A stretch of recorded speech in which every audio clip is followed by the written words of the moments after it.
Hello po mga kababayan, kamusta po kayo? Sana po nasa maayos po kayong kalagayan. Magsama-sama po tayo magkomentuhan dito po sa Tambayang Makabayan. Mag-umpisa na po tayo. Komentuhan po natin. Ito pong tinatawag na bangag na kanyang ate ay tuluyan na pong isinisi ang ugat ng korupsyon ng kanyang gobyerno. Malawak ang korupsyon ginawang sindikato, lalo-lalo po ang mga flood control iskandal. Isinisi na po sa dating Pangulong Duterte. Ano kaya ang natira nito, mga kababayan? Mukha yatang matindi ang natira. Di umano at ginagawa pong tanga, bobo at gago ang mga Pilipino. Pakinggan po natin siya, mga kababayan, at panuorin.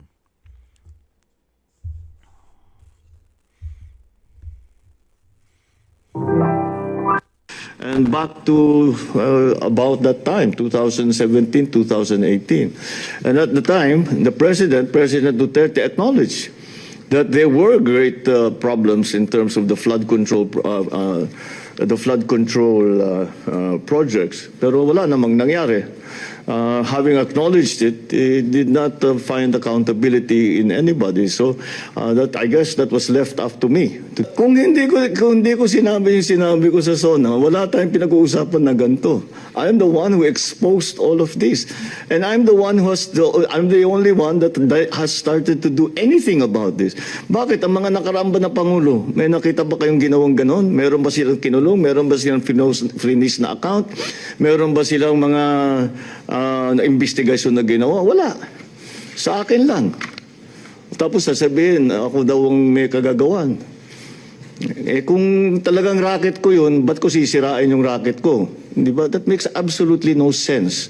So, and back to about that time, 2017, 2018. Binintang niya sa 2018, 2017, mga kababayan. Nasaan yung proyekto mo? Nasaan yung programa mo? Dahil presidente ka ng 2022 hanggang ngayon 2026. Nasaan yung programa mo? At ginagawa mong tangat bobo mga Pilipino. Nasaan ito? Ito pinagmalaki mo. Kaya nga hinahanap ng mga Pilipino dahil meron ka ng achievement. Hindi ba pinagmalaki mo nga? Natatapos na yung proyekto mo. Ibang klase ka dahil ginugulan ng pera ng taong bayan. Sa pagpihit ng panahon, ang hagupit ng La Nina at mga matinding pag-ulan naman ang ating binabantayan at pinaghahandaan. Mahigit 5,500 flood control project ang natapos na at marami pang iba ang kasalukuyang ginagawa sa buong bansa.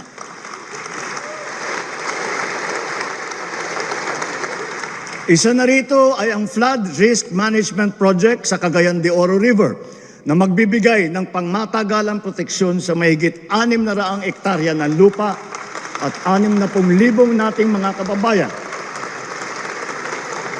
Isa pa ay ang proyekto sa Pampanga Bay na magsisilbing karagdagang lunas sa mga pagbabaha. Sa pagpihit ng panahon, Nakita ang niyo hagupit po? ng La Nina at mga matinding pag-ulan naman ang ating binabantayan at pinaghahandaan. Mahigit 5,500 flood control project ang natapos na at marami pang iba ang kasalukuyang ginagawa sa buong bansa. Natapos na po sa kanyang programa at proyekto ang 5,500 flood control.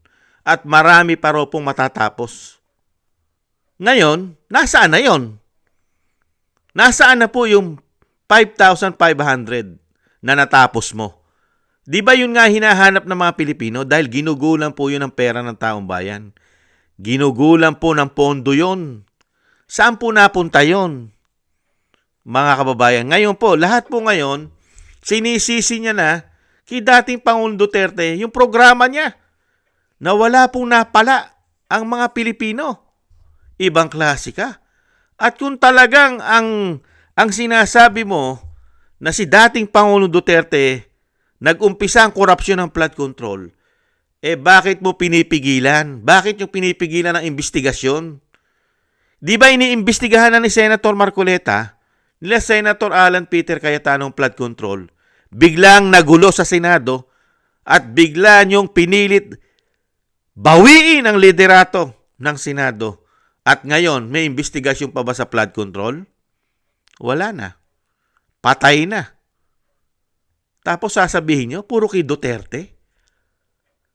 Napakalaki ng pondo na ginugol nyo. Taon-taon. Nasaan yung pera ng taong bayan? Matatapos na termino mo. Wala ka pang nakikita ang taong bayan na napakaraming bill, better more. Yung 5,500 flood control mo, nawala na. Nakita nyo po mga kababayan. Kaya po, ang nagpapakatanga na lang po at nagpapakabobo sa administrasyon na ito ay yung mga nakikinabang. Yung mga nakikinabang po, di umano. Yung malaki pakinabang. Yung sunod-sunuran. At ginagawa po nilang Diyos. Itong tao na ito, di umano, dahil sa dami ng pera nang napapakinabang din nila. Mga kababayan, tingnan po natin yung budget. Yung budget po na ginawa nila, ikumpara mo kay dating Pangulong Duterte. Tapos wala kang makitang malaking programa nila, mas malaki sila magpondo. Ito po mga kababayan, yan po ang Duterte budget magmula po nung termino niya. Nag-umpisa po siya ng nag-budget po siya ng 2017 hanggang 2022. 3 billion, 2017, 3.35 billion. 2018, 3.77 billion. 2019, 3.76 billion. 2020, 4.10 billion. 2021, 4.50 billion. And 2022 ay 5.024 billion. Trillion, excuse me. Puro trillion po ito, excuse me, for correction. Trillion. Nakita nyo po, may pandemya po noong 2020, noong 2021, 2022, may pandemya po yan. Hindi po ba? Pero napakarami pa rin po nagawa. Trillion po, mga kababayan. Nakita nyo, ito naman po yung kay BBM, mga kababayan. Tingnan nyo po yung kay BBM. Gaano po kalaki ang pondo niya? 2023 po, nag-budget po siya ng 5.268 trillion. 2023. 2024, 5.768 trillion.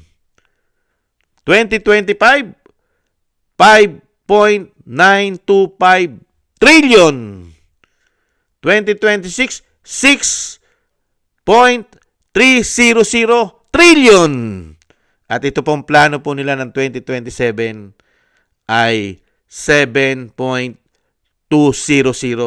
trillion. Nakita nyo po yung budget niya? Ubod po ng lalaki. Di hamak na napakalalaki. Halos doble sa laki. Ang budget po ng tinatawag na bangag na kanyang ate. Saan po napunta yan? Nasaan po? Nasaan po ang kapalit ng perang yan? Tapos ngayon ang flood control, korupsyon, isisisi sa dating Pangulo. Ang dating Pangulo ay hindi po nagbenta. Wala pong binenta ang dating Pangulo. Ang dating Pangulong Duterte ay napakarami niya pong nagawa. Hindi po ba? Ito po ang mga nagawa halos ng dating Pangulong Duterte na may pagmamalaki mo. Kahit anong sabihin nila, the best president of all time, si dating Pangulong Duterte. Di po ba? Kompleto siya. May war on drugs. Strong economy. May build. Di ba? Tapos independence foreign policy. At for the people. Napakarami niya pong nagawang proyekto. Meron pang pandemya. Pero po ang Pangulo, ito po ang mga issue. Nakapagbenta pa. Di umano, yung NAIA daw. Nabenta pa. Na sold out daw po yung Terminal 3. Totoo po ba ito? 48 billion. Tapos yung hydroelectric natin sa diyan po sa Laguna. Nabenta rin po daw ng 36 billion. Tapos yung ginto nating reserve, nabenta po 25 tons, 129 billion. Mga kababayan, napakaraming pera po ang hinahawakan po ng gobyerno ngayon. Pero wala po tayong nakikita na ubod po ng dami na mas hinigitan pa niya ang nagawa ng dating Pangulo dahil mas marami siyang hinahawakang pera ngayon. Hindi po ba? Ibig sabihin, lahat po na nangyayaring korupsyon pala ngayon sa panahon niya at mga nailagay sa maleta, si dating Pangulong Duterte pala may kasalanan yan. Ganun po ba? At ito po mga kababayan ang legacy niya. Ang legacy po niya na iiwan sa atin, hindi pa tapos ang termino niya, lulumpuhin ni Marcos ang Pilipinas bago siya bumaba sa 2028. Ngayon pa lang po ang current debt natin na 18.49 trillion ang debt. Tapos, ang piso down. Ang ekonomiya is low.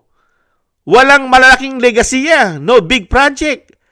Flood control, corruption. Still unsolved. Tapos yung gold. Tapos ang laking budget. Mga kababayan, ginagawa po tayong tanga. Bobo.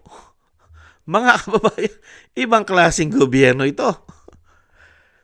Pero maraming nasisilaw po dyan. At marami pong napapaniwala. Ito pa po mga kababayan, lahat po sila may legasiya. Ang kanyang pamilya. Ito po ba ang lumalabas ngayon na pinag-uusapan ng taong bayan?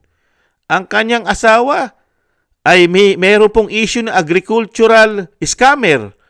Ang kanyang anak na congressman ay 50 billion insertion. Tapos, ito naman pong tinatawag na bonget na kanyang kapatid ay may 100 billion daw po na nakuha naman ayon sa mga Marines. Tapos, ang kanyang pamilya ay si Imelda Marcos ay nahatulan daw po ng 7 count of graft. Tapos, ang history ng pamilya niya ay Guinness World Record. Give to Ferdinand Marcos a title of greatest robbery of a government. Tapos pagdating naman po sa anak, ito naman po ang kanyang 3 taon at mag-4 na taon na legasiya. Mga kababayan, 241 billion, mga kababayan, yung GAA, 2025 GAA, illegal insertion of national budget. 500 billion flood control budget, 250 billion Maharlika funds, 129 billions gold reserve, 89 billion PhilHealth fund, 62.5 billion GSIS fund, 62 billion SSS fund, 62 billion Land Bank of the Philippines fund, 62 billion DBP funds, at 14.370 billion small town lottery. Totoo po ba yun mga kababayan? Ibang klase. Yan po ang mga issue sa mahigit 3 taon ng tinatawag na bangag at bonget ng kanyang ate.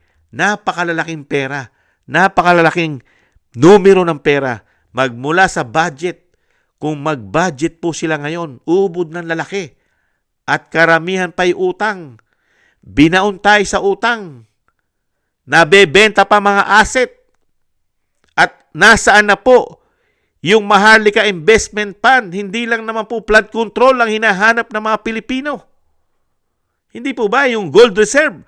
Investment Fund ng Maharlika Investment, nasaan na? Napakalaking pera po yan. Yung Maharlika.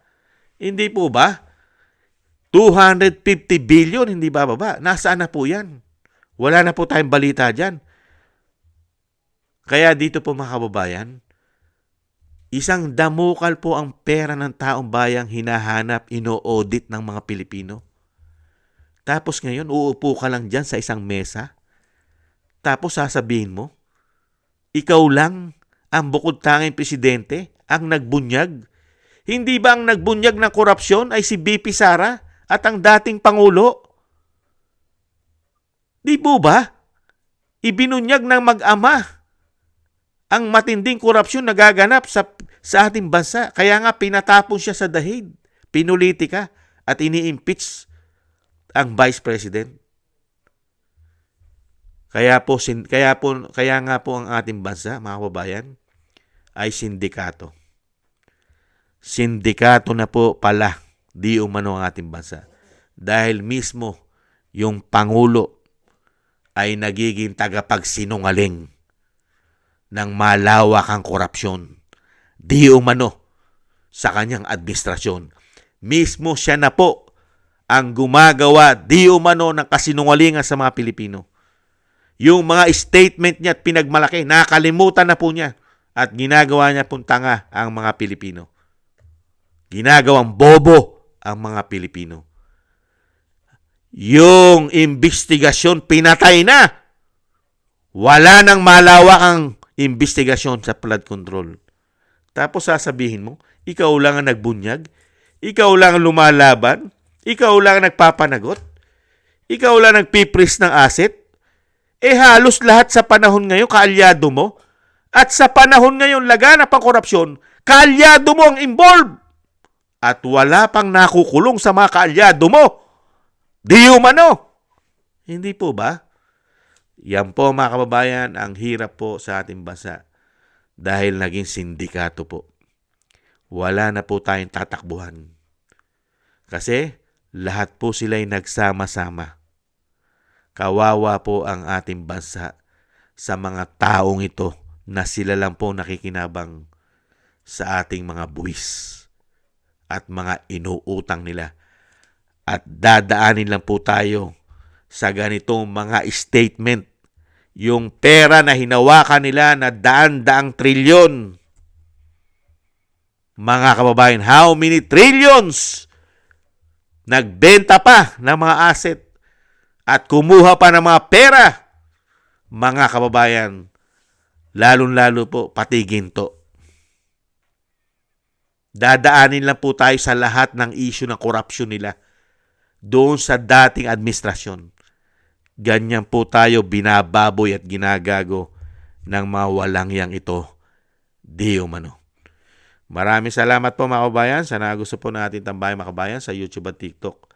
At ganoon din po sa mga nagko-comment, like, share, and subscribe. Mabuhay po kayo. Shoutout po sa inyo lahat. At shoutout din po sa mga nagbibigay po ng tulong at biyaya.